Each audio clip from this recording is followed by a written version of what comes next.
조합제TV 시청자 여러분 안녕하십니까. 2018년 12월 25일 오후 5시 49분입니다.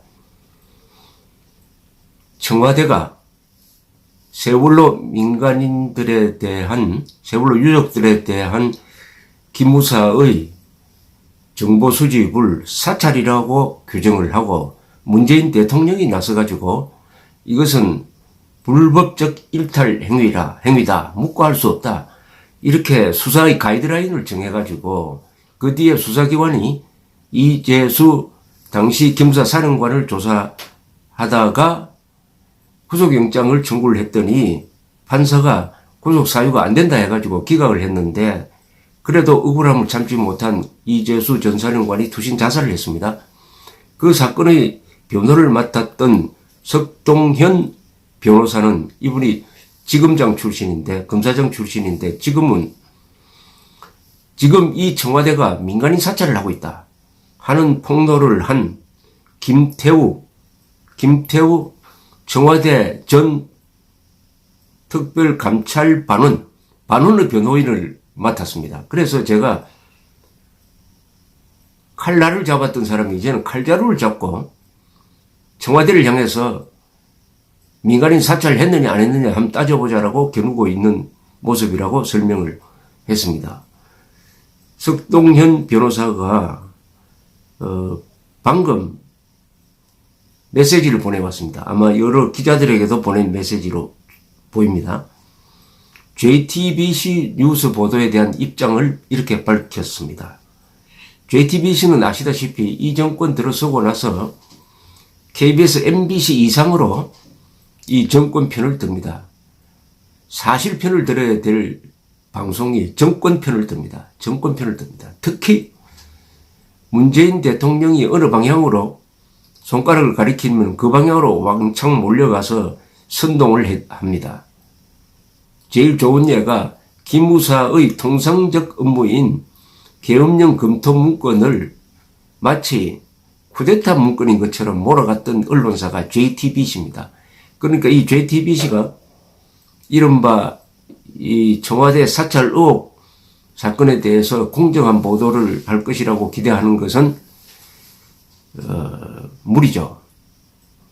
석동현 변호사가 문제 삼은 JTBC 보도는 어제 있었던 것인데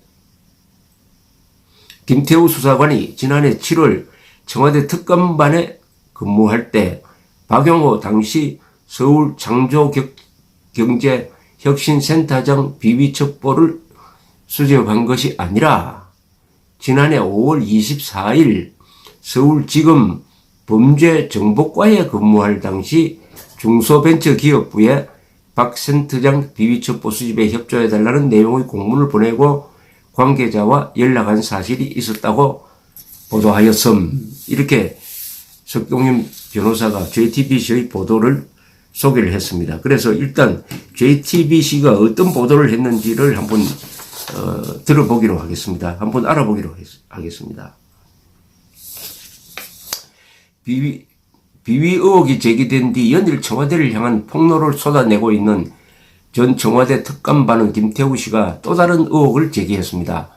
자신이 청와대에 근무할 당시에 감찰 대상이 아닌 서울창조경제혁신센터장 비위첩보를 수집했다는 겁니다. 결국 이 이야기는 청와대가 민간인 사찰을 했다는 것이지요. 그런데 JTBC 취재 결과 이 첩보는 김 씨가 청와대에 오기 전인 지난해 5월 서울중앙지검에 근무하면서 수집한 것으로 전해졌습니다. 여기 좀 애매합니다. 전해졌습니다 하면 자신이 없다는 이야기죠. 알려졌습니다도 마찬가지고 확인되었습니다. 이렇게 이야기해야 되는데 그러면서 당시 김 수사관이 근무하고 있던 서울지검 범죄정보과가 보낸 공문입니다. 그 공문은 뭐냐? 김태우라고 이름을 밝힌 중앙지검 수사관이 연락을 해오고 며칠 뒤에 공문이 왔다고 중소벤처기업 담당 관계자는 이야기를 하는데 김 수사관이 중앙지검 근무 시절 알아봤거나 같은 팀에서 수집한 정보로 볼 수 있는 대목이므로 이것은 서울지검이 한 거지, 서울중앙지검이 한 것이지 청와대가 한 것이라고는 보기가 힘들다, 이런 이야기죠. 요지는.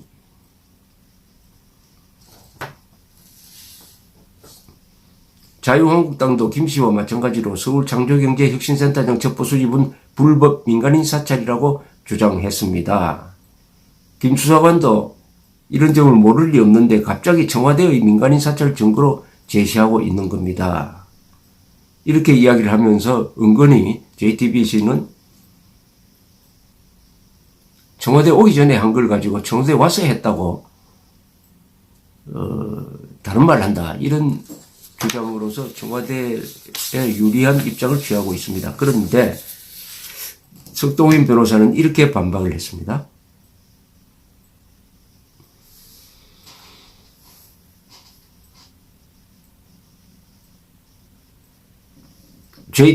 석동인 변호사의 주장입니다. 반박입니다.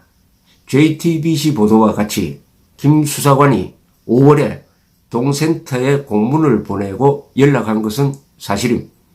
다만 당시 수집된 기초 자료만으로는 범죄 정보 가치가 부족하고 최순실 관련 정보는 이제 좀 식상하다는 상급자의 판단에 따라 정보 수집을 종료하였다가 7월 청와대 특감반에서 근무 시작한 이후 적폐청산 관련 정보가 있으면은 내보라는 이인걸 감찰반장 지시에 따라 궁리하던 중 마침 동센터는 뭐냐 하면은 이 박용호 당시 서울창조경제혁신센터장이 근무하고 있던 그 센터입니다. 그 센터가 근무지에서 약 500m 떨어진 가까운 곳에 있어 다시 정보 추가 수집을 시작하였고, 동센터 내부 직원 2명과 따로따로 센터 길 건너 스타벅스 커피숍에서 직접 만나고 전화, 카톡 대화 등으로 접촉하여 더 많은 정보를 수집한 후 그 내용을 토대로 7월 13일에 초안을 작성하고 도중에 이 감찰반장의 보완 지시를 받은 후에 7월 20일에 최종 완성하여 첩보보를 하게 된 것임. 따라서 청와대 근무 전에 알고 있던 정보 단서를 가지고 청와대 근무 기간 중 상급자의 지시에 따라 본격적으로 정보를 추가 수집 후 완성한 첩보로 보아야 함. 김 수사관은 청와대 특감반의 신분을 밝히면 정보 제공자들로부터 협조받기 용이했다고 함. 당시 접촉한 센터 내부 직원의 인적사항도 될 수 있으나 정보보호 차원에서 밝히기 어려움. 뭐냐? JTBC의 보도는 일면적인 보도고 진실은 뭐냐 하면은 석동인 변호사의 주장은 이 김 수사관이 청와대에 옮긴 다음에 서울중앙지검에 있을 때 알았던 정보를 더 확인해가지고 첩보로서 완성을 해가지고 상급자와 의논하고 보고를 했다는 겁니다. 상부로 보고를 했다는 겁니다. 상부로 보고를 했다는 겁니다. 자, 그러면은 본인의 말이 중요하겠죠. 이른바 사찰 의혹의 사찰을 받았는지 안 받았는지 하는 것은 법적으로 따져야 되겠지만은 이 서울 창조센터장 박용호 씨는 어떤 입장이냐. 이분은 한국일보하고 인터뷰를 했습니다. 지난 23일 날. 요지는 청와대가 나를 사찰한 게 맞다라고 주장을 했어요. 아주 딱 부러지게 이야기를 했습니다. 이렇게 이야기했네요. 한국일보 통화에서 김 수사관이 지목한 지난해 7월에서 9월 사이 창업진흥원 담당 부장으로부터 청와대인지 검찰인지 정확하지는 않지만 센터 운영에 관한 서류를 넘겨주었다. 괜찮은 건지 걱정이 되어서 전화했다는 연락을 받았다. 1년의 사찰로 인해 센터장 재공모에서 지원자 가운데 서류상 가장 높은 점수를 얻고도 탈락했으며 당시 공모에 참여했던 교수 심사위원으로부터 공모에서 탈락한 진실을 몇십 년 후에 알려주겠다는 말을 들었다. 이렇게 주장을 했습니다.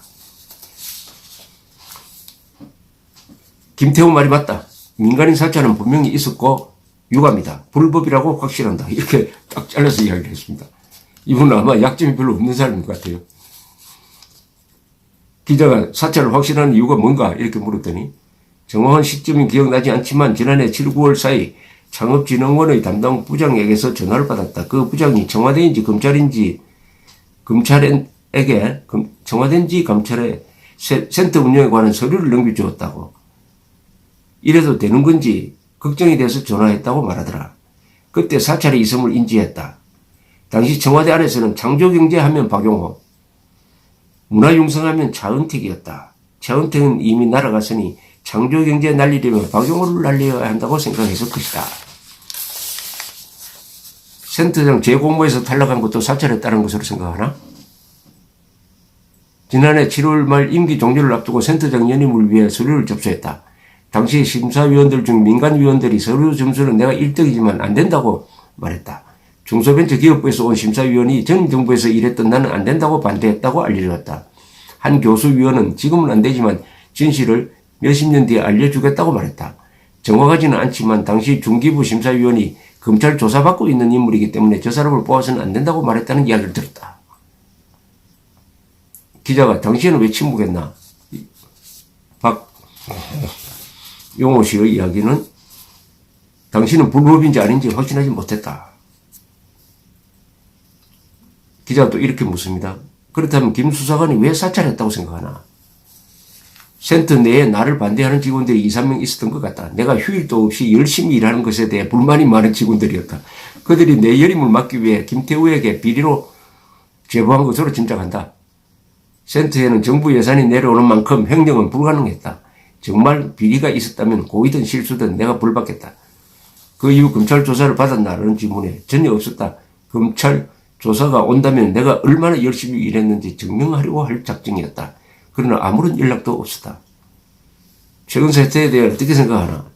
박용호 씨의 이야기는 지난해 청와대나 검찰에서 문서를 가져갔다는 이야기를 듣고도 그게 불법인지 몰랐다. 문재인 정부는 안 그럴 것으로 생각했는데 과거와 다르지 않다니 크게 실망이다. 뭐 이렇습니다. 뭐 이 핵심은 청와대 특별감찰반이라는 데가 이런 조사까지 해도 되느냐 하는, 이게 불법이냐 아니냐의 여부겠죠. 그거를 내면은 대통령 비서실 직제 7조 2항 특별감찰반의 감찰 대상을 보면은 짐작이 갑니다. 대통령 감찰 대상은 대통령이 임명하는 행정부 소속 고위 공직자입니다. 공공기관 단체 등의 장 및 임원, 대통령의 친족 및 대통령과 특수한 관계에 있는 자로 정해져 있고 감찰 업무 역시 비리 첩보를 수집하거나 사실관계를 확인하는 것에 한정한다. 이렇게 되어 있습니다. 그러면은 이 사람, 이 박용호 씨가 소속된 서울시 서울 창조경제혁신센터이란 자리가 이 사찰 대상이냐, 사찰 조사 대상이냐, 단문 수집 대상이냐 하는 게 정점이 되겠습니다. 이분 신분은 민간인입니다. 민간인. 일단 민간인을 사찰했다? 그럼 이게 불법적인 사찰이냐 아니냐 하는 것은 이분이 사찰 대상이냐 아니냐에 대한 이 법적 판단이 있어야 될 것이라고 생각하는데, 이 교문을 읽어보면은 여기 해당 안 된다고 봐야 되는 게 합리적인 판단이 아니냐 이렇게 생각됩니다. 민간인이고 더구나 그 성격이 대통령이 직접 임명하는 것도 아니고 그렇다고 고위공직자라고도 볼 수 없다. 고위공직을 볼 수 없다. 그런데 이 정보 수집의 여파로서 결과적으로 자신이 연임될 수 있었는데 연임되지 않았다 하는 주장이 맞다면은 이 정보가 어떤 사람, 그것도 전 정권, 박근혜 정부 시절의 인물을 찍어서 내보냈는데 사용되었다 하면은 이것은 완벽한 사찰입니다. 왜냐하면 사찰이 불법적으로 이용되었다는 것이죠. 정보 수집이 불법성이 있었느냐, 그 다음에 그 수집된 정보가 불법적으로 사용되었느냐, 이걸 종합해야 이게 사찰이냐 아니냐를 법적으로 규명할 수 있을 것이라고 생각합니다. 일단 JTBC가 보도한 것은 이 사건의 일부만 보도를 해가지고 청와대에 유리한 것만 보도를 했다고 볼 수 있네요. 그런데 석동인 변호사가 들어서서 그 뒷부분 청와대에 가서 중앙지검 시절에 알았던 정보를 더 다듬어서 보고를 했다. 이것은 민간인에 대한 불법 사찰 의혹이 있다. 이겁니다. 그런데 JTBC는 이 부분은 고려하지 않고 앞에 중앙지검에서 범죄 정보 수집한 것만 소개를 하면서 청와대를 편들고 있다. 이렇게 보여집니다. 감사합니다.